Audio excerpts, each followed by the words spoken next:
کیفیت یہ ہو چکی ہے تقریباً 10 سے 12 لاکھ لوگ جو اس وقت غزہ میں اور فلسطین کے اندر موجود ہیں. پہلے تو فاسفورس بوم کے ذریعے اور کارپیٹ بامبنگ کے ذریعے ان کی نسل کشی کی گئی. اب ان کی صورتحال اس وقت موجودہ یہ ہے کہ ان کے پاس اناج نہیں ہے, پانی نہیں ہے, ان کے پاس اب بھوک, افلاس اور فاقہ سے تقریباً 10 سے 12 لاکھ لوگ اس وقت شہادت کے منتظر ہیں. اس وقت یہ صورتحال ہے اس وقت. اور پاکستانی قوم ڈی سینسٹائز ہو چکی ہے. ڈی سینسٹائزیشن کا ہم شکار ہیں کہ ہمارے اندر سے احساس زیاں جسے اقبال نے کہا تھا وہ رخصت ہو گیا ہے ہمارے اندر سے. آپ غور کیجئے گا کہ اس وقت جو صورتحال جو غزہ کی ہے, اس وقت رفح کے بارڈر کی کیفیت آپ کے سامنے جو حضرات اویئر ہیں, اور اس وقت جو جارڈن کے جو بارڈر کی کیفیت ہے, لبنان کے بارڈرز کی جو کیفیت ہے, وہ سب آپ کے سامنے ان کو پیک کر دیا. اس وقت ہم مسجد اقصیٰ کو بھول چکے ہیں. ہماری حالت اس وقت یہ ہو چکی ہے کہ ہماری توجہ ہی نہیں جا رہی. اس وقت جو صورتحال ہے کہ وہ باپ اپنے بچے کو لے کر وہ ہاسپٹلز ڈھونڈ رہے ہیں جس میں آپ کے بچے آئس کریم رکھتے ہیں, جن ڈیپ فریزرز کے اندر چھوٹے چھوٹے بچوں کو اس کے اندر ان کے لاشوں کو رکھا جا رہا ہے تاکہ وہ تعفن کا شکار نہ ہو سکیں. اس وقت یہ صورتحال ہے. بچہ اس وقت پانی پینے کے لیے ترس رہے ہیں. آپ کے 10 سے 12 لاکھ جو ابھی مقید ہیں, جو جیل کی شکل اختیار کر چکے ہیں, ان کے پاس پینے کا صاف پانی نہیں. اگر کسی گندے نالی کے جوہڑ پر جا کر کوئی پانی پی رہا تو ان کے اسنائپرز جو ہیں ان کے کھوپڑیوں پر گولیاں مار رہے ہیں. اس وقت صورتحال یہ ہو چکی ہے کہ بچی جو ہے وہ اپنے ماں اور اپنے باپ کو تلاش کرتے ہوئے آ رہی ہیں, اور اس کے بعد آپ غور تو کیجئے, ذرا کیفیت کا ذرا اندازہ تو کیجئے آپ کہ آٹا اگر لے کر آ رہے ہیں تو ان کے آٹے کے اوپر جو ہے بمبنگ کی جا رہی ہے, آٹا بکھر جا رہا ہے. بچے جو ہے انہی میں آٹے میں سے وہ ریت بھی ہیں, اس کے اندر بالو بھی ہیں, اٹھا رہے ہیں, اٹھا کے اپنے مٹھیوں میں ڈال رہے ہیں. نہ ان کے پاس چھاننے کا کوئی سلسلہ ہے, نہ کچھ ہے, اسی سے روٹیاں پک رہی ہیں اور کھا رہے ہیں. جس وقت پاکستانی قوم آج آپ اور ہم بہت آسانی کے ساتھ سحر اور افطار کر رہے ہیں. حضرات ذی وقار, یہ کیفیت جب ہو گئی تو ایک طرف تو یہ معاملہ نظر آ رہا ہے, لیکن اس کے برعکس آپ دیکھیے کہ اس وقت پورے ویسٹرن کے اندر, یورپ کے اندر سب سے زیادہ اسٹڈی اسلام کو کیا جا رہا ہے. کیا وجہ ہے؟ اس بات کو میں قرآن کے تناظر میں عرض کرنا چاہ رہا ہوں, چونکہ یہ جو اس وقت جو میرے سامنے ملحوظ نظر جو رکوع شریف موجود ہے, میں اس کے تناظر میں بات کرنا چاہتا ہوں. ذرا مجھے بتائیے آپ, اللہ اکبر کبیرہ, وہ یہ سوچ رہے ہیں, وہ یہ بات پر غور کر رہے ہیں کہ جب سب کچھ لٹ جائے کسی کا, اور لٹنے کے بعد یعنی ایک باپ ہے, اس کا گھر جو ہے وہ لٹ چکا ہے, تباہ ہو چکا ہے, بچے دفن ہو چکے ہیں. کسی کا بچہ ہے, ماں باپ اندر دفن ہو چکے ہیں, نظر کچھ نہیں آ رہا ہے, سب گھر کچھ نہیں ہے, کہیں جا نہیں سکتے, کسی کو دکھ درد بیان نہیں کر سکتے. پوری دنیا اس وقت بے حسی کی تصویر بن چکی ہے. اس وقت ساؤتھ افریقہ جو ہے وہ ہمارا مقدمہ لڑ رہا ہے, برازیل کا صدر ہماری بات کر رہا ہے, لیکن پورے 57 اسلامی ممالک بے حس بے غیرت بن چکے ہیں. یہ ڈی سینسٹائز جو ہوا ہے نا, یہ احساس زیاں جسے اقبال نے کہا تھا, وائے ناکامی متائے کارواں جاتا رہا, کارواں کے دل سے احساس زیاں جاتا رہا. غور کیجیے گا اس بات پر, جو ہم سے لٹ گیا ہے نا وہ احساس زیاں لٹ گیا ہے, ہمیں احساس نہیں ہے. ایک امت بنایا تھا رسول اللہ صلی اللہ علیہ وسلم نے ہمیں کہا ایک جسم کے مانند ہو, اگر جسم میں کسی جگہ پر تمہاری تکلیف ہوگی, شب داری کرو گے, تم رات سو نہیں سکتے, تڑپتے رہتے ہو. لیکن آج اسی معاشرے کے اندر, اسی ملک اور اسی خطے کے اندر جو ہمارا مڈلسٹ ہے, 12 سے 15 لاکھ لوگ جو ہیں وہ کھانے, بھوک, پانی اور افلاس, دواؤں سے رہ گئے. 9000 خواتین اس وقت شہید ہو گئیں. ابھی آپ کے ملک کے اندر خواتین کا عالمی دن منایا گیا, کہاں ہیں عالمی چیمپئن؟ کیوں نہیں آواز اٹھاتے؟ 9000 قتل کر دیے گئے. آپ بتائیں ذرا کہاں ہے یہ بل گیٹس جو پولیو کے لیے مرا چلا جا رہا ہے, لیکن وہاں پر جو بچے ہیں جن ہاسپٹلز کے اندر انہیں دوائیں دی جاتی ہیں, انہیں تباہ کر دیا جاتا ہے. ایک طرف یہ صورتحال ہے, دوسری طرف میں یہ دیکھ رہا ہوں کہ فلسطین کے مسلمانوں کا ایمان بڑا پختہ ہے.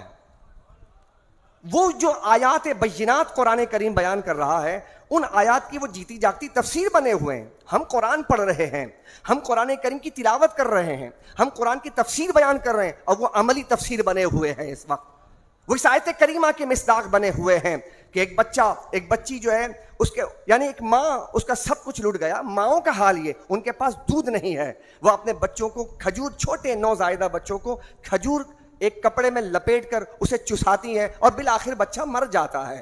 یہ کیفیات ہے اس وقت, یہ صورتحال ہے اس وقت.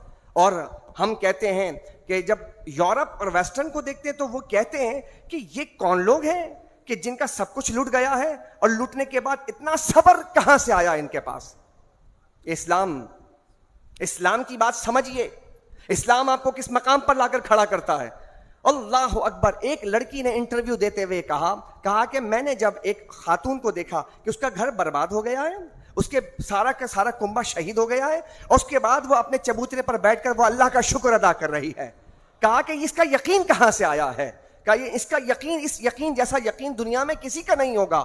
میں کہتا ہوں کہ جب وہاں کوئی چھوٹا بچہ اپنا گھر بار لٹنے کے بعد, اپنا سب کچھ متائے دنیا لٹانے کے بعد جب وہاں بیٹھ کر یہ آیت کریمہ پڑھے گا تو کتنا لطف آئے گا. وَلَنَبْلُوَنَّكُمْ بِشَيْءٍ مِّنَ الْخَوْفِ وَالْجُوعِ وَنَقْصٍ مِّنَ الْأَمْوَالِ وَالْأَنفُسِ وَالثَّمَرَاتِ وَبَشِّرِ الصَّابِرِينَ. جب وہ یہ کہہ رہا ہوگا کہ ہم آزمائے جائیں گے, ہمیں بھوک سے آزمایا جائے گا, ہمیں جان سے آزمایا جائے گا, ہمیں مال سے آزمایا جائے گا, اور جب وہ بیٹھ کر کہتا ہوگا وَبَشِّرِ الصَّابِرِينَ الَّذِينَ إِذَا أَصَابَتْهُمْ مُصِیبَةٌ, جب کوئی مصیبت آ جائے تو زبان پر کیا آئے گا؟ قَالُوا إِنَّا لِلَّهِ وَإِنَّا إِلَيْهِ راجعون. جب یہ کیفیات مسلمانوں کی ہوتی ہے تو لوگوں قرآن کہتا ہے أُولَٰئِكَ عَلَيْهِمْ صَلَوَاتٌ مِّن رَّبِّهِمْ وَرَحْمَةٌ. اللہ تبارک و تعالیٰ ایسے بندوں پر درود بھیج رہا ہوتا ہے. اس وقت یہ کیفیت ہے. میں اس آیت کریمہ کو آپ کے سامنے اس لیے عرض کر رہا تھا, رکوع نمبر 19 میں کہا گیا راہ حق میں قربانیاں دینی پڑیں گی. راہ حق میں قربانیاں بولے نا دینی پڑیں گی. لیکن یہ جو صورتحال ہے, ڈی سینسٹائز جو ہو چکے ہیں آپ اور ہم, جنہیں احساس ہی نہیں ہے, مسجد اقصیٰ کا تصور بھول گئے. ہمیں کم سے کم رمضان کے ان ایام میں جب آپ افطار کر رہے ہوں تو اپنے ان فلسطینی بھائیوں کو یاد تو کیجئے, تھوڑی دیر کے لیے محسوس تو کیجئے ان کا درد, احساس تو کیجئے. کم سے کم اتنا احساس تو کیا جا سکتا ہے, کم سے کم یہ تو اپنے اندر کیا جاتا کہ وہ ان لوگوں کو نان شبینہ میسر نہیں ہے. ٹھنڈا پانی تو آپ پی رہے ہیں, شربت ایک سے ایک بنا کر تو پی رہے ہیں, لیکن آپ ان کو دیکھیے کہ انہیں ٹھنڈا پانی تو بہت دور کی بات ہے, جوہر کا گندا پانی بھی میسر نہیں ہے. تو اس وقت ہمیں جو ہے اس عالمی سطح پر بیداری, جو میں نے کہا تھا کہ قلبی ایمان کیسے بڑھتا ہے, اللہ نے ہمارے اندر ایمان رکھا ہے, ہم غافل ہو جاتے ہیں, غفلتوں کا شکار ہو جاتے ہیں, ان غفلتوں کی وجہ سے ہمارا ایمان کمزور ہونا شروع ہو جاتا ہے. یہ ایمان بڑھتا کیسے ہے؟ پھر عرض کرتا ہوں, یہ میں نے کیوں ذکر کیا, یہ میں نے آپ کے سامنے یہ زائچہ کیوں کھینچا, ایک تائرانہ نظر کیوں ڈالی؟ جب آپ اللہ کی نشانیوں پر غور کرتے ہیں, یہ اللہ کا حکم ہے. اللہ فرما رہا ہے ہماری نشانیوں پہ غور کرو, تم آسمان زمین پہ غور کرو. تم جب تم غور کرو گے تمہارا ایمان بڑھے گا. تمہارا ایمان کم ہو رہا ہے تو تمہیں یہ احساس ہوگا کہ جن کا سب کچھ لٹ گیا وہ صبر کر رہے ہیں, وہ کیسے لوگ ہیں. تمہارا ایمان بڑھے گا. تم میزائل لے کر بیٹھے ہو, تم ایٹم بم لے کر بیٹھے ہو, اور وہ پتھر لے کر بھی لڑ رہے ہیں, تمہارا ایمان بڑھے گا. ایمان جو بڑھتا ہے وہ غور و فکر کرنے سے بڑھتا ہے.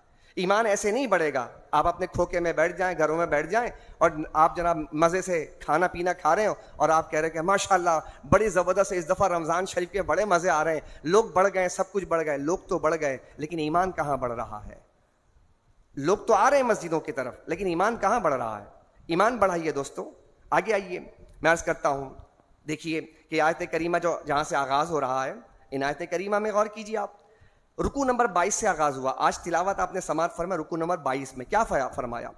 فرمایا گیا آپ کو کہا گیا کہ نیک انسان کون ہے. آپ بڑے نیک بنتے پھریے, میں بڑا نیک بنتا پھروں, جب تک کہ اس کرائٹیریا پہ میں نہیں اتروں گا میں نیک انسان نہیں بن سکتا. نیک انسان بننے کا فارمولا کیا ہے؟ قرآن دے رہا ہے. میں اسی لیے عرض کر رہا ہوں بار بار آپ کی بارگاہ میں کہ قرآن کریم میں غور کیجیے آپ. یہ جو آج جو ایتھیزم کے جو لوگ ہیں یا لبرلزم کے جو لوگ ہیں, آگے کچھ آیات کی نشاندہی کرتے ہوئے میں آگے بھی بڑھوں گا انشاءاللہ. یہ جو کہتے ہیں کہ عقلیات پر جو بات کہتے ہیں کہ آج بہت تیزی کے ساتھ آپ کے صرف اسلام سے نہیں بلکہ اور بھی ادیان سے لوگ چھوڑ کر بے دین ہو رہے ہیں, الحاد, ملحد. حالات بڑے خراب ہیں. یعنی یہود و نصارہ کی یلغار ایک طرف ہے, دوسری طرف بے دینی کی یلغار ہے, اور اس یلغار میں مسلمان اس کے پاس اپنا متاع کارواں موجود نہیں ہے, وہ فکر ہی نہیں کر رہا, وہ تو جناب دلدل میں بیٹھا ہوا ہے اور بلکہ چٹائی لگا کر وہ آرام سے جناب دھسا چلا جا رہا ہے اور بے فکر ہے, مطمئن ہے. ہم مطمئن ہیں. تو اس جگہ پر آپ دیکھیے گا کہ یہ جو اقلیات کے ماننے والے, وہ جو انسانوں کے تصورات, کہتے ہیں کہ سب سے بڑا دین انسان کا دین ہے, انسانیت کا دین ہے. یہ جو باتیں سوالات کیے جاتے ہیں بڑے بھاری بھاری سوالات ہوتے ہیں, لیکن ان کے جوابات آپ کے پاس ہونے چاہیے. اگر عقل کی بنیاد پر یہ بات کی جائے کہ دنیا نے کیا, دنیا کو ساری کے ساری دنیا کو کیا ایکسپلور کر دیا ہے عقل نے, سائنس نے, آج کی سائنس نے سب کو ایکسپلور کر لیا ہے, سب کو تسخیر کر لیا ہے, سب کے بارے میں معلومات اکٹھی کر لی ہے. سوال ہے میرا, کیا آج کی سائنس نے ساری چیزوں کو اکٹھا کر لیا ہے, سب کے بارے میں معلومات ہے, سب پر محیط ہے؟ جواب کیا آئے گا؟ نہیں ہے. کامن سینس یوز کیجیے گا کہ یعنی کہ آپ عقل کی بات کرتے ہیں, سائنس کی بات کرتے ہیں. یہ جتنے بڑے بڑے ہود بھائی ہیں ٹیلی ویژن پر بیٹھے ہوئے, ہود بھائی ہمارے, وہ بھی آ کے بڑے بڑے بھاری بھاری سوالات داغتے ہیں.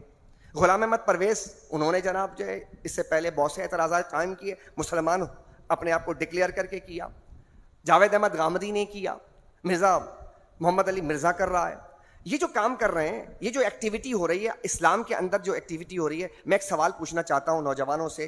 میں آپ کو ایک پیٹرن دے رہا ہوں جو پیٹرن چینج کرنے کا ہے. میں آپ سے سوال پوچھنا چاہتا ہوں, یہ 10 سال سے جو ایکٹیویٹی ہو رہی ہے ہمارے یہاں, غور کر رہے ہیں, جو اعتراضات اور جوابات, اس سے فائدہ کیا ہوا؟ جواب دیجئے. اسلام کتنا پھیلا؟ جواب دیجئے. اسلام پھیل رہا ہے؟ ان تمام ایکٹیویٹیز سے جو سوشل میڈیا پہ آپ جنگ دیکھ رہے ہیں, میرا سوال ہے, میرا سوال ویلڈ ہے, میرا سوال ٹھیک ہے, میں غلط سوال تو نہیں کر رہا؟ آپ غور کیجئے کہ جاوید احمد غامدی بیٹھ کر کے اعتراضات کر رہے ہیں اسلام کے اوپر, غلام احمد پرویز نے بھی کیا, اس کے بعد پھر یہ مرزا محمد علی مرزا کر رہا ہے, ہود بھائی کر رہے ہیں, دیگر اور بہت سارے لوگ ہیں. یہ تو چار پانچ کے میں نے نام بتائے جو ٹیلی ویژن پہ بہت زیادہ جناب یہ ہٹ مین ہارڈ بنے ہوئے ہیں. میں ان سے کہتا ہوں کہ آپ کی اس ایکٹیویٹی کا فائدہ کیا ہوا؟ اسلام پھیلا؟ نہیں پھیلا, بلکہ ہم لا یعنی ابحاث میں ملوث ہیں.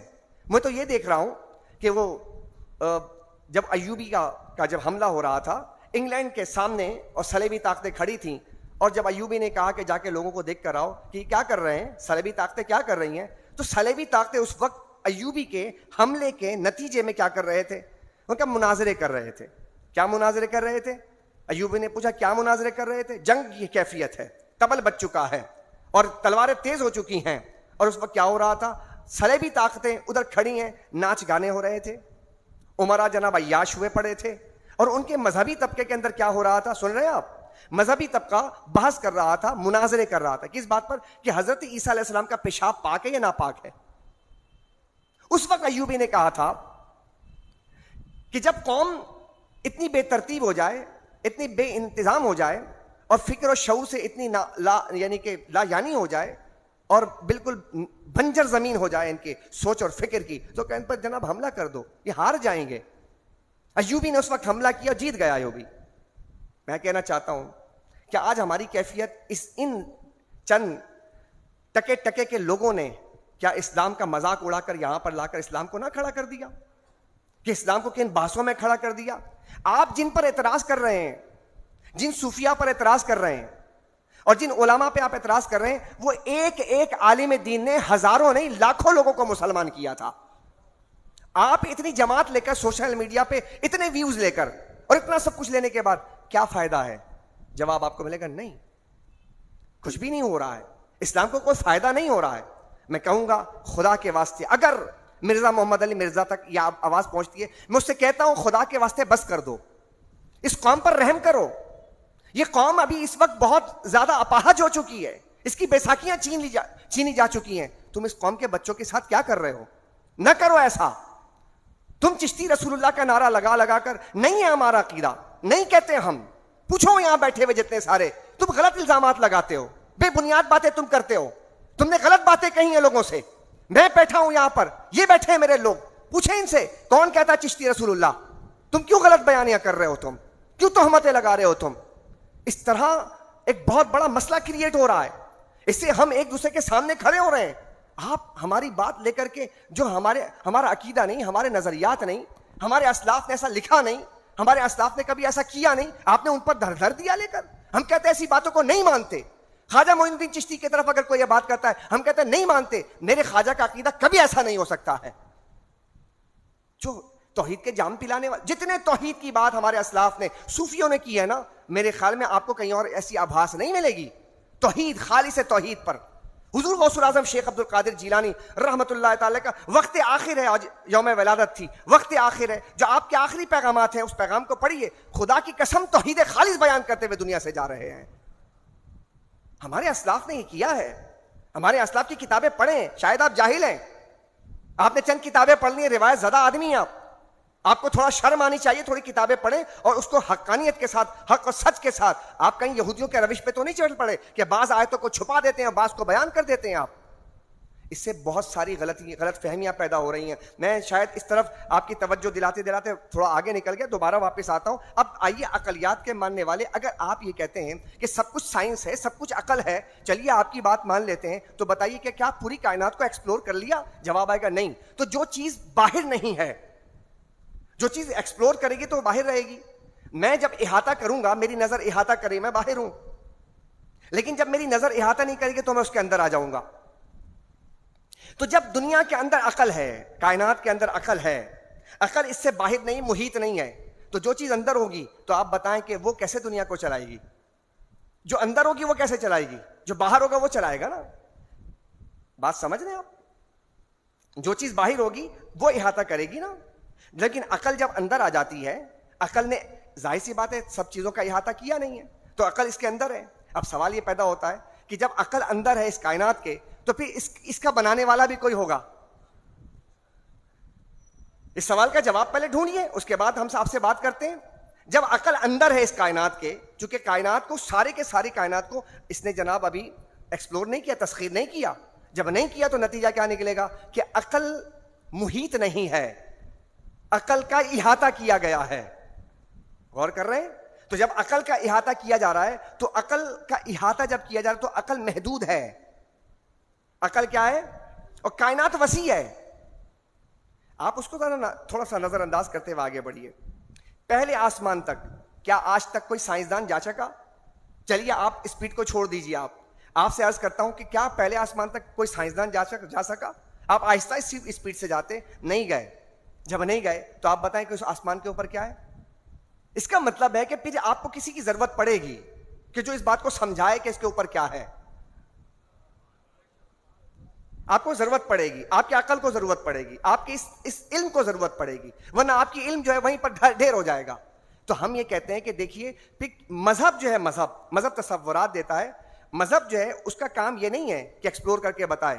مذہب بتا دے گا کہ ہاں کائنات آسمان کے اوپر یہ, اب آپ ڈھونڈیے جا کر. اب مذہب نے بتا دیا کہ ہر جگہ جو ہے, یعنی کہ سانسیں ہیں, زندگی ہے, ڈھونڈیے, آپ تلاش کیجیے, جائیے. یہ مذہب کا کام نہیں, سائنس کا کام ہے. سائنس ایکسپلور کرے گی نا, مذہب تصورات دے گا. مذہب اپنا کام کر رہا ہے, آپ مذہب کے ذمے لگا رہے ہیں. مذہب یہ کام نہیں کرے گا, مذہب آپ کو تصورات دے گا. اسی لیے قرآن کریم آپ کو ایک اتنے جلد میں ملے گی, کیونکہ تصورات ہیں. سبحان اللہ کہ یہ تصورات ہیں, نظریات ہیں. یہ ان نظریات پر اب آپ کام کیجئے, اسٹڈی کیجئے, ریسرچ کیجئے, آگے بڑھیے, جائیے. آپ کی تو حالت یہ اپنے آپ کی عقل کی کہ آپ پہلے آسمان پر نہیں جا سکے. آپ کے علم کی اور آپ کے ان تمام صلاحیتوں کا عالم یہ کہ آپ پہلے آسمان پر نہیں جا سکے. تو پھر آپ کی حیثیت ہے کیا اس کائنات میں؟ ذرہ ناچیز سے بھی زیادہ کم ہے. لیکن جس پیغمبر کے ماننے والے ہم ہیں, وہ پیغمبر کی جو باتیں صداقت پر مبنی ہیں, سچائی پر مبنی ہے, قرآن و حدیث میں لکھا ہے, وحی کے ذریعے لکھا ہے, ایتھنٹک لکھا ہے, اس رب نے لکھا ہے. اس نے تو کہا ہے کہ میرا نبی آسمانوں سے اوپر بھی گیا, جا کے دیکھا اس نے, پہلے آسمان پر, دوسرے آسمان. یہ ہمارا مذہب کہہ رہا نا, یہ ہماری ایمانیات کا حصہ ہے. ہم کہہ رہے ہیں اس بات کو, ہم اس بات کو ایڈمٹ کر رہے ہیں. لہذا آپ بتائیے کہ جو نبی اس زمانے میں اتنی اہلیت, اتنی لیاقت, اتنی صلاحیت رکھتا ہے, تو اس کے ساتھ جڑا جائے گا تو پھر تمام چیز ایکسپلور ہوں گی نا. آپ اس کو چھوڑ کے کیسے ہو سکتے ہیں؟ چلیے, یہ تو ایک میں نے بات رکھی ہے کہ یہ جو سوالات جو میں رکھ رہا ہوں ان کے پاس یہ سوشل میڈیا کی طرف سے جا رہا ہے, تو اس کا جواب دیجیے. آپ کی تو حیثیت ہی ہے آپ کی عقل کی کہ آپ نہیں جا سکتے. اب آئیے کہ اب نیک انسان, اسی طرح یہ کہتے ہیں انسان. بھائی دیکھیے, جو اچھا مسلمان ہوگا وہ اچھا انسان ہوگا یا نہیں ہوگا؟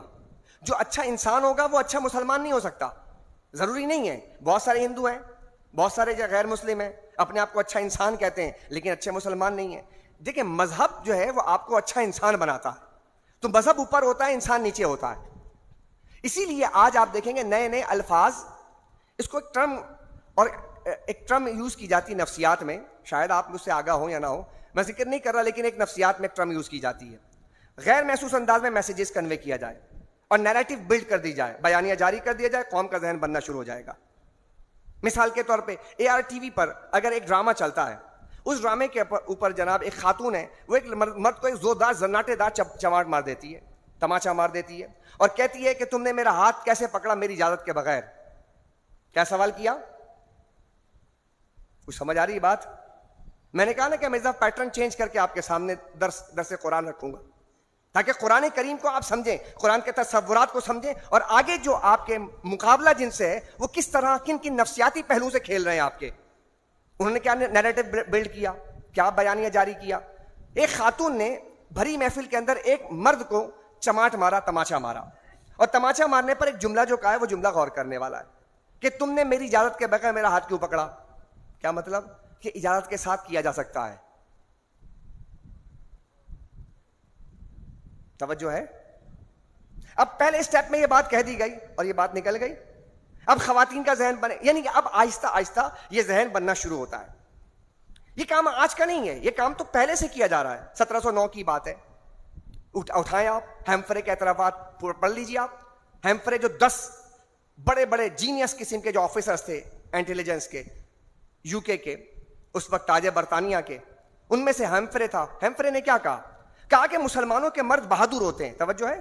اس وقت کہا تھا 1709 میں 9 آبادیات کے جتنے بھی وزارتیں تھیں اس کے ضمن میں یہ سارا کا سارا پلان کیا گیا تھا. 1709 کی بات ہے. آج آپ کہاں کھڑے ہیں؟ 2024 میں کھڑے ہیں. کتنے پرانی بات کر رہا ہوں میں آپ کے سامنے. کیا کہا تھا؟ مسلمانوں کے مرد بہادر ہوتے ہیں. وجہ؟ ان کی عورتیں پردہ کرتی ہیں. نہیں سمجھ رہے بات کو؟ 1709 میں بات کہی جا رہی ہے. ریسرچ ہے اس وقت کی، اس کی تھنکنگ دیکھیں. وہ کس چیز کو لے کر پکڑ رہے ہیں کہ مسلمانوں کے مرد بہادر ہوتے ہیں، ان کی عورتیں. تو بھائی ان کو کمزور کیسے کیا جائے، ان کے مردوں کو بہادری سے کیسے نہیں چلایا جائے. تو انہوں نے کہا کہ ان کو بے پردہ کر دو. تو بے پردہ کرنا آسان کام تو نہیں تھا اس زمانے میں. بے پردہ کرنا آسان کام تو نہیں تھا نا. ٹیلی ویژن نہیں تھا، کوئی اور سوشل نیٹ ورکنگ سسٹم نہیں تھا کہ گھروں تک پہنچ جائیں. ان کے گھروں تک کیسے پہنچا جائے؟ یہ 1709 کی بات ہے جب کچھ بھی ایجاد نہیں ہوا تھا. اس وقت جناب انہوں نے جو کاریگری کی تھی وہ کاریگری آج آپ کے پیش نظر ہونی چاہیے. انہوں نے کہا کہ ماچس کی ڈبیا بناؤ، ماچس کی ڈبیا، اور سب پہ بین لگا دو، اور یہ ماچس کی ڈبیا کے اوپر نیم برہنہ تصویریں خواتین کی وہ بنا دو تاکہ مسلمان مرد اس ماچس کی ڈبیا کو لے گا، اور لینے کے بعد جب وہ گھر جائے گا تو گھر کی خواتین اس کو یوز کریں گی. جب یوز کریں گی تو اپنی ہی جیسے صنف کی ایک عورت کو وہ دیکھے گی کہ جو نیم برہنہ ہے، تو موٹیویشن پیدا ہوگی اندر سے. جب موٹیویشن پیدا ہوگی تو اپنے مرد سے ڈیمانڈ کرے گی دیکھو عورتیں ایسا بھی تو پہنتی ہیں، میں بھی پہن لوں، میں بھی کر لوں ایسا. آج سوال کرے گی کل جواب نہیں. اب اس کا مرد ظاہر سی بات ہے ایگزسٹ نہیں کرتا آپ کا معاشرہ کہ آپ اس طرح جس طرح یورپینز کرتے ہیں، لباس زیب تن کرتے ہیں، نہیں کر سکتے. لیکن کیا ہوگا؟ مقابلہ کھڑا ہو گیا آپ کے یہاں، گھر میں مقابلہ کھڑا ہو گیا، لڑائی کھڑی ہو گئی، جھگڑا کھڑا ہو گیا، بحث کھڑی ہو گئی، مناظرہ مجادلہ کھڑا ہو گیا، کھڑا ہوا نا. اور آج تک آپ دیکھیں گے کہ وہ جھگڑا آپ کے گھروں کے اندر موجود ہوگا. آپ چاہتے ہوں گے میری بیوی پردہ کرے، بیوی کہتے کہ تو اور بھی تو دنیا نہیں کرتی ہے، میں کیوں کروں؟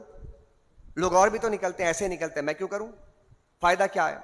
تو یہ جو آپ کے یہاں بیانیہ جاری کیا جاتا ہے، انسانیت، سب سے بڑا دین انسانیت کا ہے. جتنے بھی یہ ایمبولینس سینٹر چلانے والے جو لوگ ہیں، ان میں سے آپ دیکھیے گا آپ کو یہ بات کہتے ہوئے ملیں گے یہ لوگ، سب سے بڑا دین انسانیت ہے. یہ کوئی دین ہے کوئی ایسا؟ بولیے.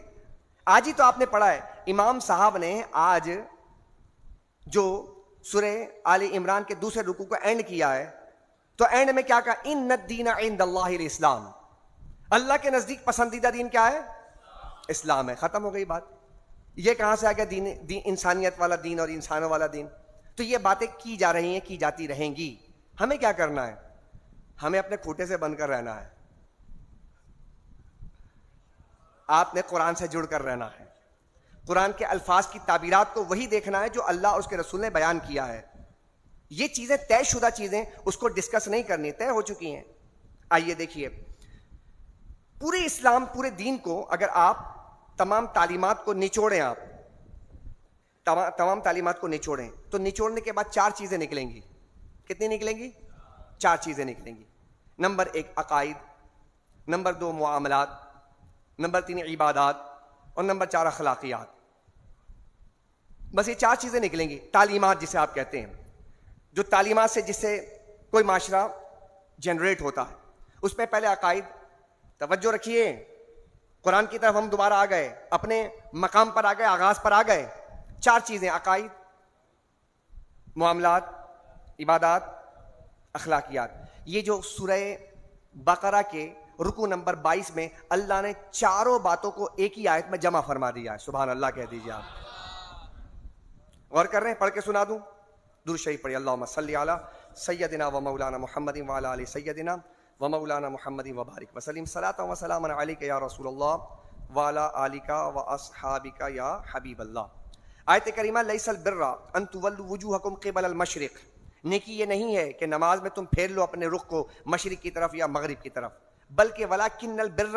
اب کہا گیا کہ نیکی کیا ہے، عقائد کا ذکر کیا. من آمن باللہ والیوم الاخر والملائکۃ والکتاب والنبیین. یہاں تک اللہ تبارک و تعالیٰ نے کیا فرمایا؟ عقائد کا ذکر فرمایا. فرمایا نیکی یہ ہے کہ تم ایمان لاؤ اللہ پر، آخرت پر، ملائکہ پر، کتابوں پر اور نبیوں پر. یہ ہے نیکی. نیکی کا ذکر کیا تو کہا نیکی یہ ہے. پھر فرمایا اور کیا؟ وآت المال علی حبہ ذوی القربى والیتامى والمساکین وابن السبیل والسائلین وفی الرقاب. معاملات، دینا ہے، مال خرچ کرنا ہے. کس کو کرنا ہے؟ اپنی مرضی سے نہیں کرنا ہے. آج ہمارے یہاں کیا ہو رہا ہے؟ سیٹھوں نے جناب دین بنا لیا ہے. سیٹھوں نے کیا کر لیا ہے؟ اپنا دین بنا لیا ہے. اور سیٹھ جناب پورا معاشرہ چلا رہے ہیں. سیٹھ کیا کر رہے ہیں؟ وہ جناب ایک ہم نے اپنے اپنے گروپس بنا لیے، اور سیٹوں نے جناب جگہ جگہ کیا کر دیا؟ اپنے اپنے انجمنیں بنا لی. سارا پیسہ ایک جگہ جاتا ہے، اپنی مرضی سے خرچ ہو رہا ہے. کوئی کھانا کھلا رہا ہے، کوئی بکرے ذبح کروا رہا ہے، کوئی کیا کروا رہا ہے، کوئی کیا کروا رہا ہے. سب ہم اپنے اپنے یہ سیٹوں نے جناب بنا لیا. مخلوق پریشان ہے.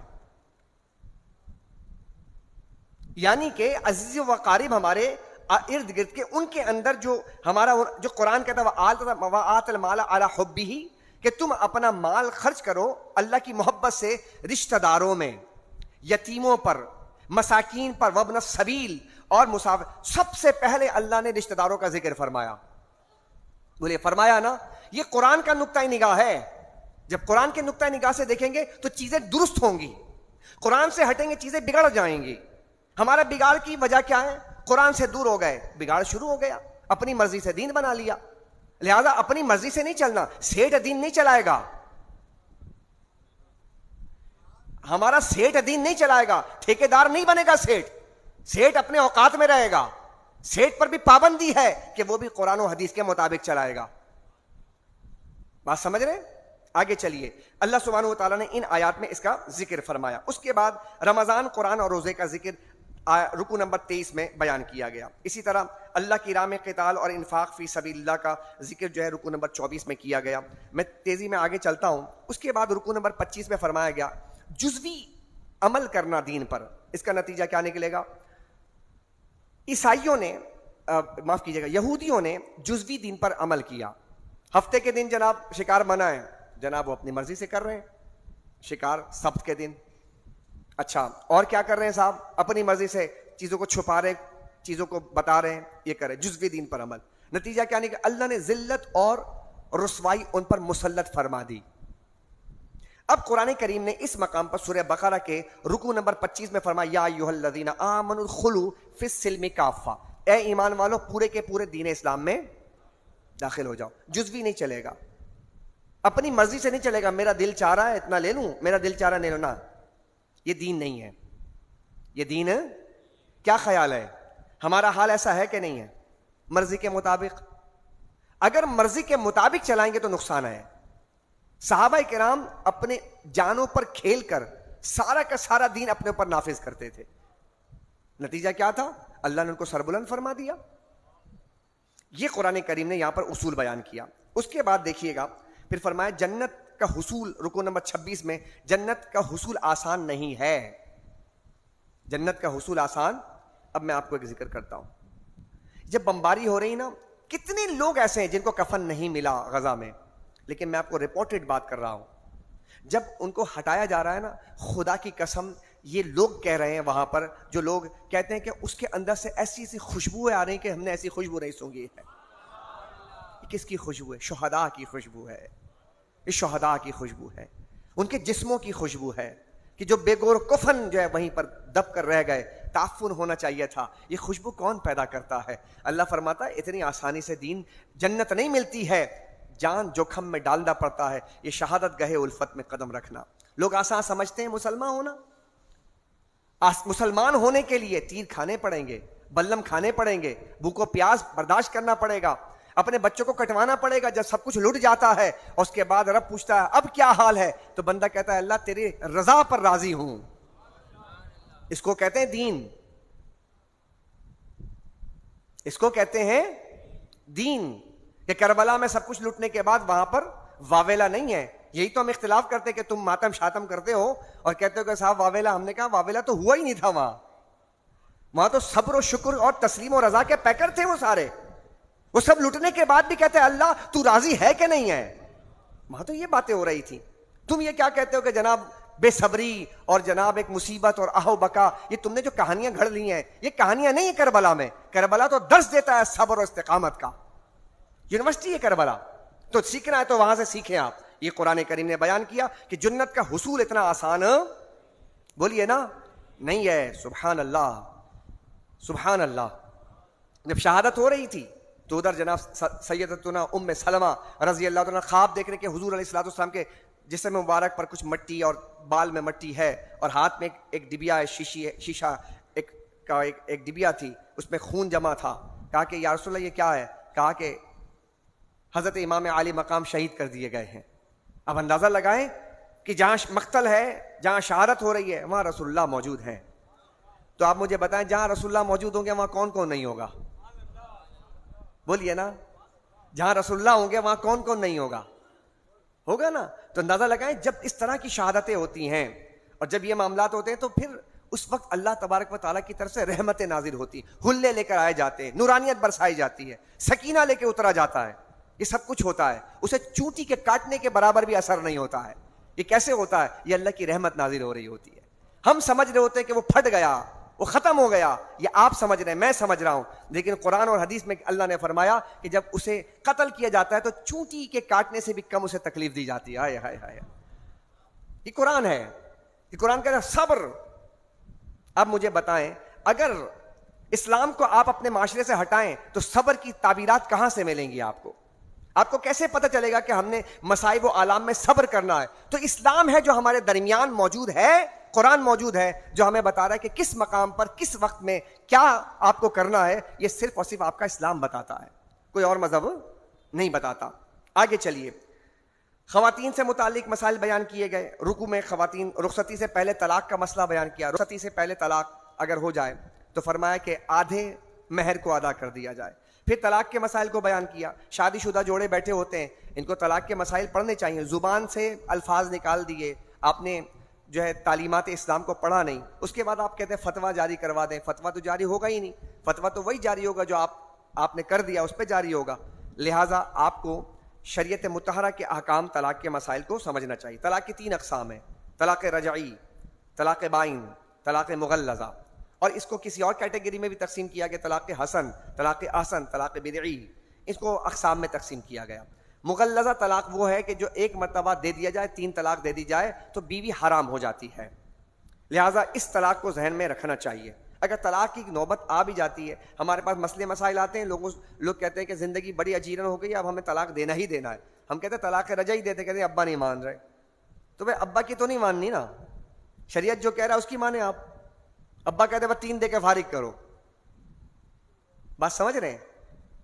اب کہیں ابا اڑ جاتے ہیں، کہیں اماں اڑ جاتی ہیں، تو کوئی نہ کوئی اڑا ہوا ہے خاندان میں. اسی لیے کہتے ہیں کہ یہ اڑنے گڑنے والا کام جو ہے ختم کیجئے، ذرا محبت سے رہنا سیکھیے. ہمارے معاشرے کے اندر ایک بڑا مسئلہ یہ بھی ہوا پڑا ہے کہ میں نے ایک زاویہ دیا تھا پہلے، ایک دوسرا زاویہ ابھی دے رہا ہوں. اس کو سوچئے گا. لڑکی 20 سال کی لاتے ہیں، تجربہ 20 سال کا 40 سال کا چاہتے ہیں. اس سے نتیجہ کیا ہوتا ہے؟ کلیش ہوتا ہے, تصادم ہوتا ہے نہیں ہوتا ہے. 20 سال کی لڑکی 20 سال والا کام کرے گی, 20 سال والی لڑکی 40 سال والا کام نہیں کر سکتی, اس کے لیے انتظار کرنا پڑے گا, اسپیس دینا پڑے گا. لیکن یہ تصور میں نے پہلے دیا تھا, ایک نیا تصور دوسرا دیتا ہوں آپ کو. ایک بات جب لڑکی کے تو فیور میں بات آ گئی, اب لڑکے کہتے ہیں, اب ہمارے ساتھ مسئلہ یہ ہے کہ لڑکی کی بات کریں, لڑکے آتے ہیں امام صاحب آپ نے ہماری بات نہیں کی, اور کہیں موقع ہوتا ہے تو کہتے ہیں یار یہ مولوی صاحب تو صرف اور صرف مردوں کی بات کرتے ہیں, عورتوں کی بات نہیں کرتے. بات عورتوں مردوں کی نہیں ہے, بات ہے اعتدال کی, بات سمجھنے کی ہے.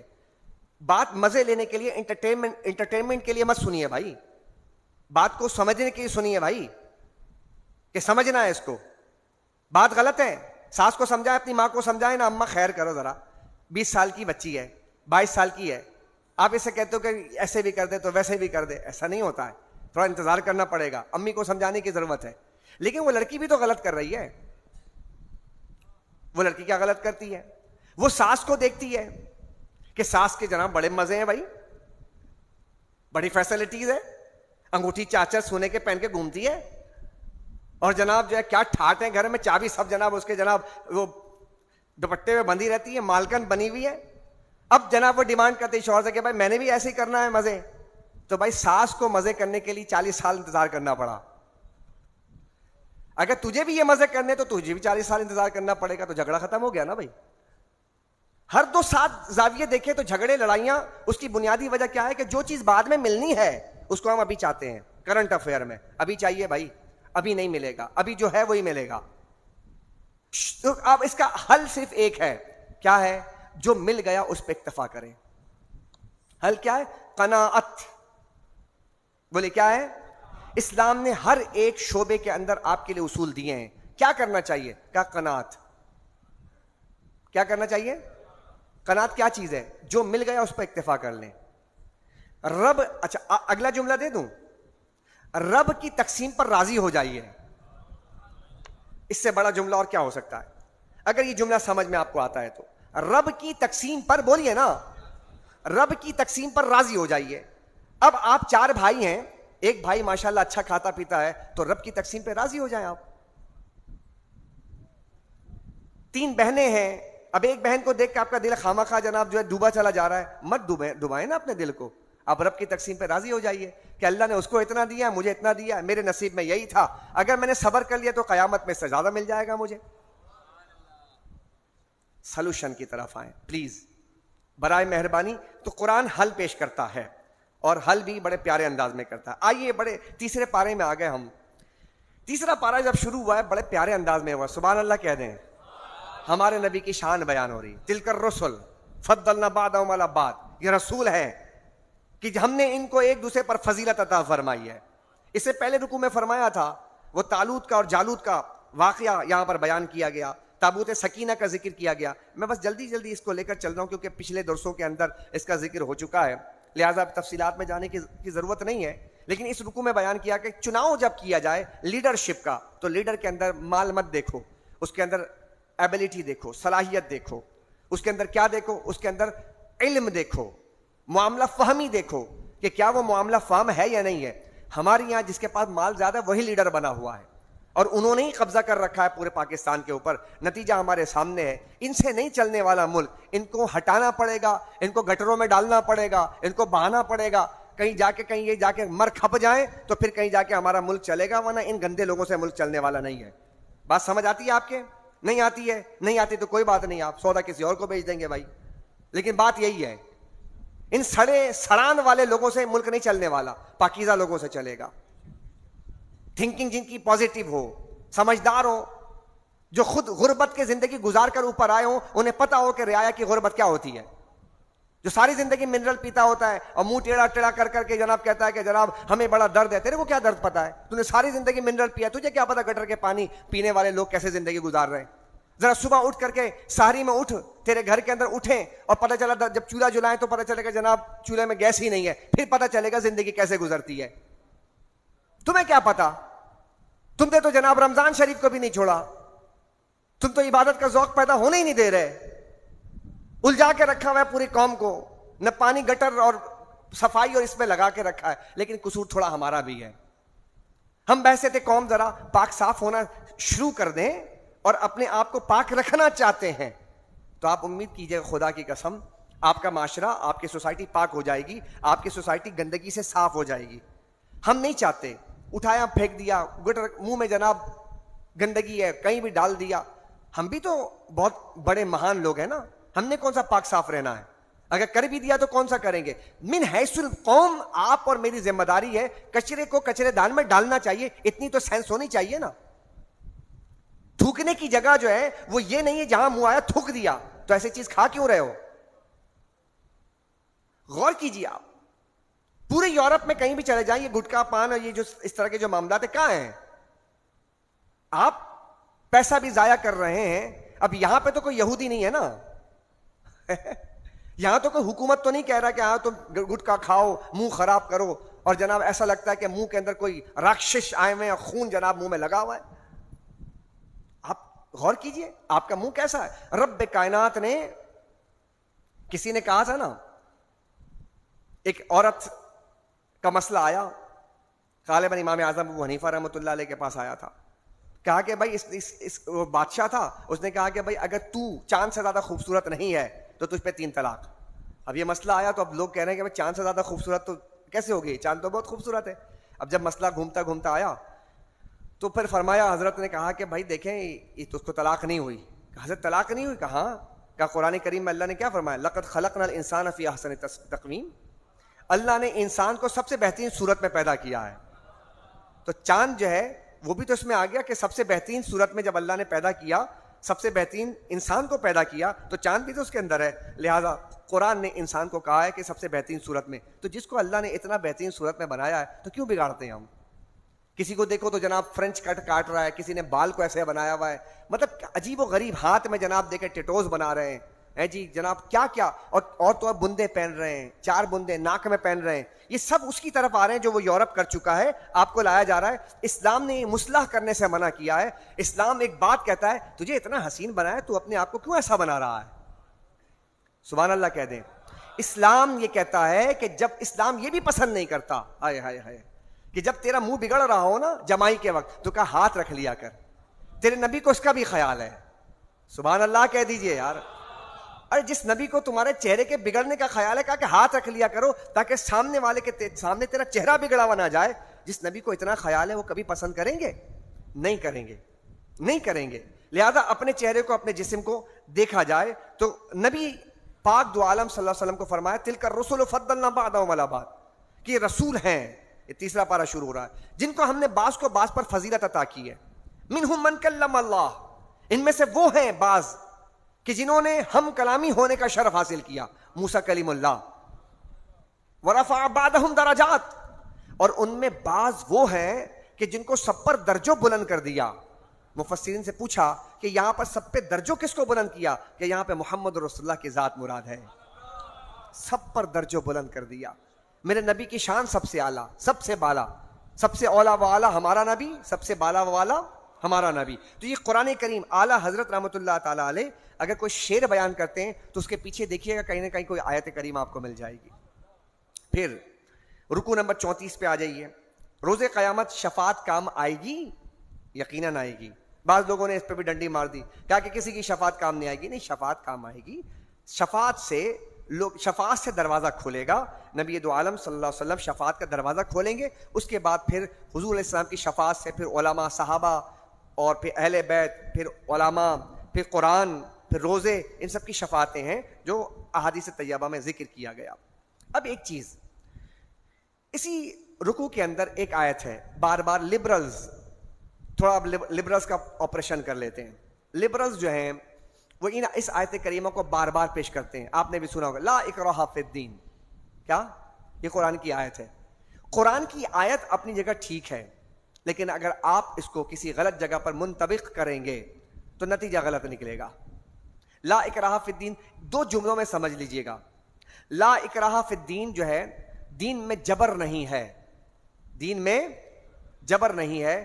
تو یہ ان لوگوں کے لیے نہیں ہے جو دین سے باہر لوگ ہیں کہ جبر کر کے اس کو اسلام میں قبول کر لیا جائے. جو اسلام قبول نہیں کرتا ان کے لیے جبر نہیں ہے. اب ان کے لیے جبر نہیں ہے, لیکن جو اندر ہیں ان کے لیے پابندی ہے. سمجھ رہے بات کو؟ اب یہ کہہ کے اپنی جان نہیں چھڑا سکتے دین میں جبر نہیں ہے صاحب. دین میں جبر ہے. کیا جبر؟ پابندی ہے. آپ نے جب اسلام قبول کر لیا تو اب پابندی کرنی پڑے گی آپ کو. بالکل ایسے ہی جیسے آپ فوج کے کسی کیبنٹ کو جوائن کرتے ہیں تو آپ سے کہا جاتا ہے کرولنگ کرو، بھاگو، دوڑو. آپ کہتے ہیں یار دین میں لا اکراہ فی الدین، یار یہ تو دین میں جبر نہیں ہے، تم تو جبر کروا رہے ہو. کہا دو ٹھڈے مارے، چل بھاگ یہاں سے. کیوں کرواتے؟ کہتے تو اب فوجی بننے لگا ہے تو تجھے پابندی کرنی پڑے گی. تو جو اندر آئے گا پابندی کرنی پڑے گی اسے. ہاں جو فوجی نہیں بننا چاہتا اس کی پابندی نہیں ہے. تو لا اکراہ فی الدین کا مطلب کیا ہے کہ جو غیر مسلم ہے ان کو جبرن مسلمان نہیں کیا جائے گا، یہ تو بات ٹھیک ہے. لیکن جو اسلام کے اندر آ چکے ہیں نا بھائی، اب ان کے لیے پابندی ہے. وہ یہ نہیں کہیں گے لا اکراہ فی الدین، بھائی مجھے کیوں کہہ رہے ہو نماز پڑھنے کا، دین میں تو کوئی جبر ہی نہیں ہے. تو غلط تعبیرات جو ہے بیان کر کر کے یہ لبرل جو ہے وہ چور دروازہ کھول رہے ہیں. حضرات آخری بات سن لیجئے گا. یہ قرآن کریم فرقان حمید میں آخری جو رکوع بیان ہوا سورہ بقرہ شریف کا بڑا پیارا ہوا. سبحان اللہ کہہ دیجئے. دعاؤں پر مشتمل ہے. آپ ان دعاؤں کو یاد کر لیجئے. بہت ہی پیارے انداز میں اللہ سبحانہ و تعالی نے فرمایا اے ہمارے رب ہماری پکڑ نہ فرما اس پر جو ہم بھول گئے. کتنی باتیں بھول جاتے ہیں. کتنے پیارے انداز میں فرمایا ربنا لا تؤاخذنا ان نسینا واخطانا. اے اللہ جو ہم بھول گئے نا اس پہ پکڑ نہ فرما. کتنی پیاری دعائیں ہیں جو اللہ سبحانہ و تعالیٰ نے خود تعلیم فرمائی ہے سورہ بقرہ شریف کے اندر ہیں. جی آگے چلیے. دوسری دعا کیا ہے؟ ربنا ولا تحمل علینا اصرا کما حملتہ علی الذین من قبلنا.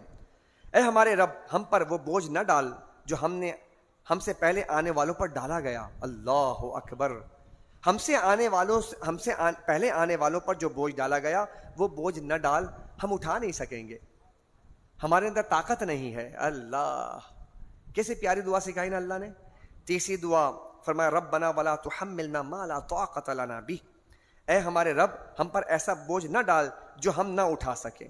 پھر کہا بوجھ، حقیقت میں جو امت کا بوجھ ہم پہ ڈالا جا رہا ہے ہم اٹھا نہیں سک رہے، ہم اس کو نبھا نہیں پا رہے. تو اے اللہ کوئی تو ہی ابابیل بھیج دے یا کوئی ایسی صورت اختیار ہو جائے، کوئی معجزہ ہی ہو جائے، ورنہ ہمارے اندر تو یہ صلاحیت نہیں کہ ہم اسرائیل سے جا کے لڑیں. کیونکہ 57 اسلامی ممالک جو ہیں وہ بانٹ جو کہ ہمارا کردار یہ ہے. یہ آخری میں مجھے بات یاد آئی، میں ہمارا کردار یہ ہے کہ ہم خاموش تماشائی بنے ہوئے ہیں. ساؤتھ افریقہ کا صدر اور ان کی عوام اس وقت میرے خیال میں سردی کے ایام گزرے ہیں. آپ کو پتا ہے یورپ میں سخت، یعنی کہ کینیڈا کے اندر سخت ترین سردی ہوتی ہے، سائبیریا کے اندر، رشیا کے اندر، ادھر ویسٹرن کے اندر اس بدترین مظالم پر، ظلم پر یورپ کھڑا ہو گیا. سردی کے دنوں میں عورتیں نکل گئے، بچے نکل گئے پلے کارڈز لے کر یہ ظلم بند کرو. وہ تو نکل گئے، تم کہاں ہو؟ وہ جو ہمارے نہیں تھے، یہ کیس ان کا نہیں تھا، وہ تو نکل گئے. ہم کہاں کھڑے؟ ہاں ہم کہتے ہیں، میں حکومت پاکستان سے بھی عرض کرنا چاہتا ہوں ہاں ہم نے کیا ہے. میرے قائد کا پاکستان تو یہ نہیں جو تم نے بنا دیا ہے. تم نے PSL کے اندر فلسطین کے جھنڈے پر پابندی لگائی، تم نے یہ کام کیا ہے. تم نے KFC کے بڑے بڑے بینرز لگا کر، KFC سے تم نے جناب بڑے بڑے تعاون کروا کر، اسپانسر کروا کر تم نے یہ کام کیا ہے. کہا کہ یہاں جو کھایا جائے گا پیا جائے گا ہم اس سے خرید کے پیسے تمہیں دیں گے. تم ہمارے جو فلسطینی بھائی ہیں اس پر میزائل مارو، ان کو قتل کرو، بچوں کو قتل کرو اور خواتین کو جو ہے وہاں پہ نڈھال کرو. ہم تمہارے ساتھ یہ کام کریں گے. ہم نے PSL کے نام پر یہ کیا ہے. ہم کیا بنانے جا رہے ہیں؟ میرے قائد کا پاکستان یہ نہیں تھا. شاید آپ کے علم میں ہو، شاید 63 کی بات، اوائل کی بات ہے، 51 یا 52 کی بات ہے. قائد اعظم محمد علی جناح رحمۃ اللہ تعالی علیہ جب فلسطین کی جنگ ہوئی تو قائد اعظم محمد علی جناح رحمۃ اللہ علیہ نے کئی لاکھ کے رائفل جو ہیں فلسطینیوں کی امداد کے لیے یہاں سے بھیجے تھے. میرے قائد کا تو پاکستان یہ تھا. میرے قائد تو فلسطینیوں کی مدد کر رہے تھے. جنہوں نے پاکستان کو بنایا انہوں نے تو مدد کیا ہے. تم کس قائد کی بات کر رہے ہو؟ تم نے کہا لا کہ فلسطین غیر مسلم ہے کہ جن کے جھنڈے پر تم نے پابندی لگا لی. تم سے اچھا اس اعتبار سے تو وہ رونالڈو ہے کہ کم سے کم اس کا بائیکاٹ تو کر رہا ہے. میں اس اعتبار سے نہیں بول رہا کہ وہ مسلمان ہے یا نہیں ہے، میں احساس کی بات کر رہا ہوں کہ وہ غیر مسلم ہو کر احساس کرتے ہیں. کیس تو ہمارا اپنا ہے، ہم اپنے کیس کو نہیں لڑ رہے. بہت بڑا جرم ہے یہ ہمارا، جو اللہ کے سامنے جا کر جواب دینا مشکل ہوگا. یہ اگر فلسطینی جا کر رب کائنات اور مصطفیٰ کریم علیہ السلام کے دربار میں جا کے شکوہ کر دیں گے نا تو جواب دینا مشکل ہو جائے گا اس امت کا. تو کم سے کم ایٹ لیسٹ میں آپ سے عرض کروں گا کہ خدا کے واسطے جس وقت افطار کر رہے ہو نوجوان، یہ بائیکاٹ کا جو سلسلہ چل رہا ہے یہ عارضی نہیں ہونا چاہیے. نہیں کھائیں گے KFC، ہم نہیں کھائیں گے میک ڈونلڈ. ان کی ہوا نکل گئی ہے، یہ برباد ہو گئے ہیں. اربوں ڈالر کا نقصان ہو چکا ہے. آپ نے کبھی نہیں دیکھا ہوگا ہولڈنگ بورڈز پر میک ڈونلڈ والے کہہ رہے ہیں 250 روپے کا برگر کھا لو ہم سے، کبھی نہیں بولا ہوگا. خدا کے واسطے یہ بائیکاٹ عارضی نہیں ہونی چاہیے. بائیکاٹ کا سلسلہ، ہمارے پاس کچھ تو ٹولز ہیں نا جس سے ہم اسے نقصان پہنچا سکتے ہیں. یہ بہترین ٹول ہے. مت کھاؤ اسرائیلی مصنوعات اور امریکہ کے مصنوعات کا بائیکاٹ کرو، مت لاؤ اپنے گھروں کے اندر. جاؤ جا کر کے اپنی ماشاءاللہ اس کا بڑا اثر پڑا تھا. آپ دوبارہ سے اس کو بیدار کیجئے، اپنے گھر میں بتائیں کہ اس وقت ہم افطار کر رہے ہیں. آپ اپنے گھر میں بچیوں کو بتائیں، اپنی والدہ کو بتائیں، اپنی بیوی کو بتائیں، اپنے گھر والوں کو بتائیں کہ ہم یہاں کھا رہے ہیں. اور پہلے دن ہی اسرائیلیوں نے وہاں پر بمباری، غزہ میں بمباری کر کے سینکڑوں لوگوں کو شہید کیا ہے. تو کیا ہم کھائیں گے؟ تو آپ کے بچوں کے اندر احساس پیدا ہوگا. نہیں، دل کے اندر اگر یہ احساس پیدا ہوگا تو ایک امت بن سکیں گے. ہم امت بننے کا ایک واحد ابھی قاعدہ رہ گیا ہے کہ کم سے کم بائیکاٹ کے ذریعے ہم امت بن سکتے ہیں. یہ احساس ہمارے اندر ہونا چاہیے. تو میں آپ سے گزارش کروں گا کہ جب آپ افطار کریں، سحر کریں اور سامان وغیرہ خریدنے جائیں، گروسری وغیرہ لینے جائیں، تو پلیز آپ سے گزارش ہے یہ بائیکاٹ کا سلسلہ جاری رکھیے.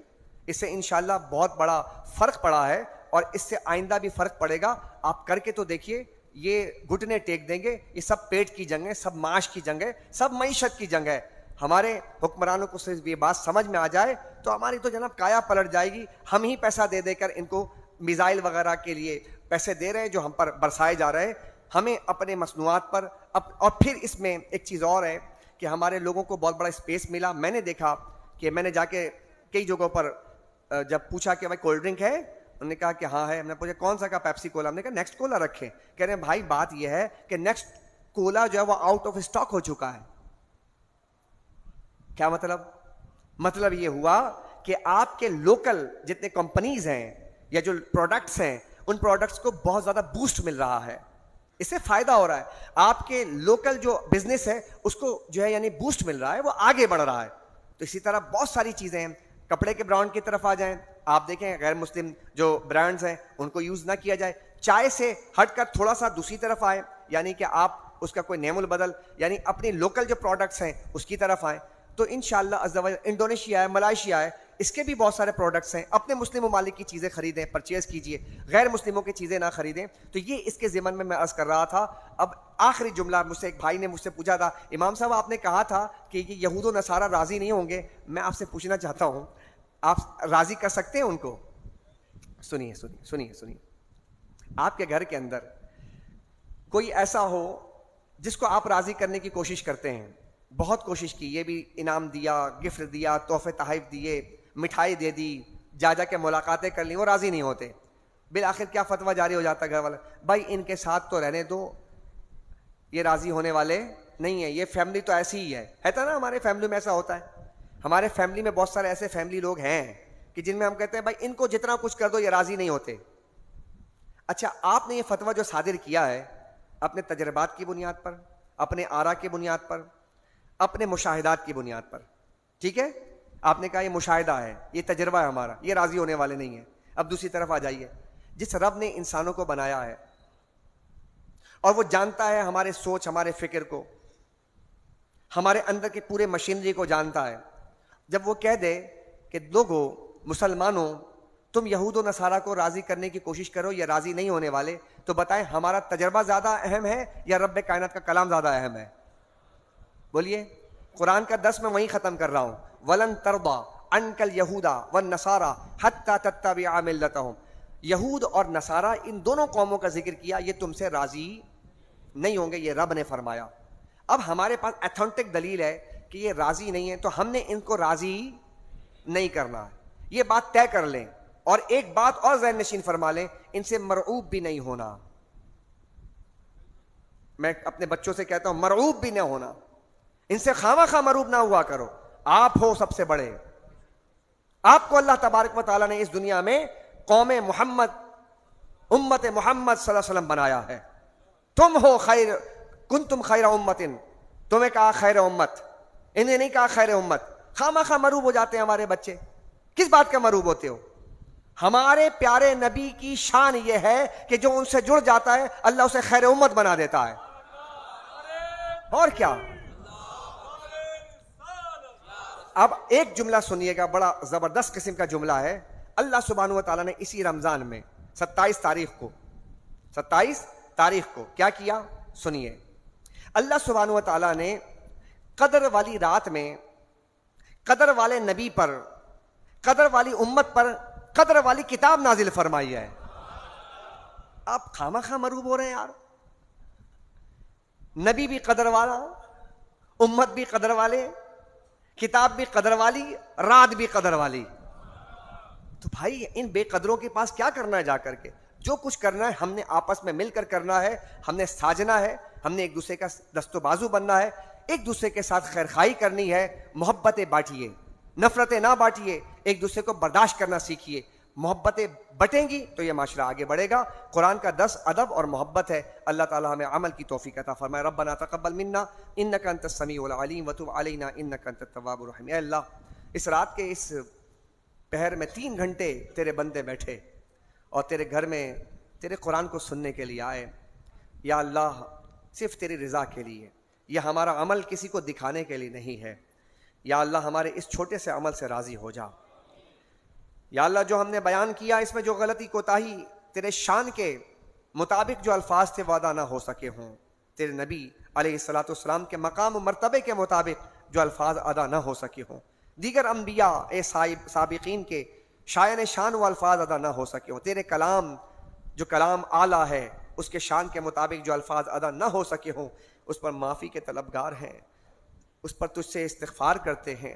اے رب ذوالجلال، لیکن اس کے پیچھے سوچ جو تھی وہ سچی تھی، اچھی تھی، بہتر تھی. تیرے بندوں کے لیے یہ بات کہی گئی، غزہ کے مسلمان، فلسطین کے مسلمانوں کے لیے کہی گئی. اے اللہ ان فلسطین کے مسلمانوں کی غیب سے امداد فرما، غزہ کے مسلمانوں کی غیب سے امداد فرما.